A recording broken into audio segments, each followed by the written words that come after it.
ഇപ്പൊ എല്ലാവരും നല്ല ഹെൽത്തി ആയിട്ടുള്ള ഫുഡിന്റെ പുറകെയല്ലേ, അതേപോലെ ഹെൽത്തി ആയിട്ടുള്ള ഒരു ഡ്രിങ്ക് പരിചയപ്പെടുത്തിട്ട് നമ്മൾ ഉണ്ടാക്കുന്ന ഒരു ഹെൽത്തി ആയിട്ടുള്ള പൗഡറാണ്. മിൽക്കിന്റെ കൂടെ എല്ലാം ചേർത്ത് കഴിക്കാൻ പറ്റിയ നല്ലൊരു ഹെൽത്തി മിക്സ് പൗഡർ.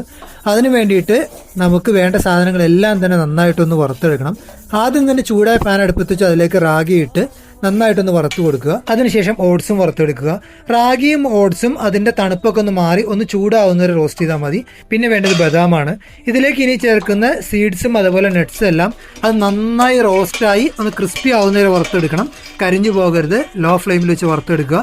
അല്ലെങ്കിൽ ഇതിലുണ്ടാവുന്ന ഓയിൽ കണ്ടന്റ് നമ്മുടെ ഫുഡിനെ സ്പോയിൽ ചെയ്യും. കാഷ്യൂനട്ടും അതേപോലെ തന്നെ നല്ല ക്രിസ്പി ആവുന്നവരെ ലോ ഫ്ലെയിമിൽ വെച്ച് വറുത്തെടുക്കുക.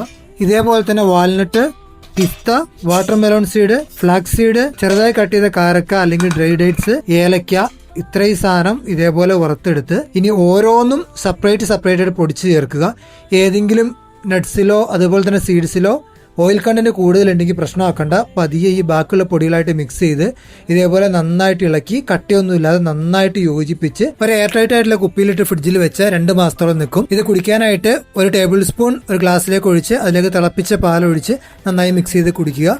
ഇതിന്റെ ഡീറ്റെയിൽ ആയിട്ടുള്ള മെഷർമെന്റ് അതേപോലെ തന്നെ മേക്കിംഗ് പ്രോസസ്സ് എല്ലാം ഡീറ്റെയിൽ ആയിട്ട് ഡിസ്ക്രിപ്ഷൻ ബോക്സിൽ ആഡ് ചെയ്തേക്കാം. അതിന്റെ കൂട്ടത്തിൽ ന്യൂട്രിയന്റും കലോറി ഡീറ്റെയിൽസും കൂടി ആഡ് ചെയ്തേക്കാം. ഇതേപോലുള്ള വീഡിയോകൾ ഇഷ്ടമാണെങ്കിൽ അക്കൗണ്ട് ഇപ്പോൾ തന്നെ ഫോളോ ചെയ്യുക.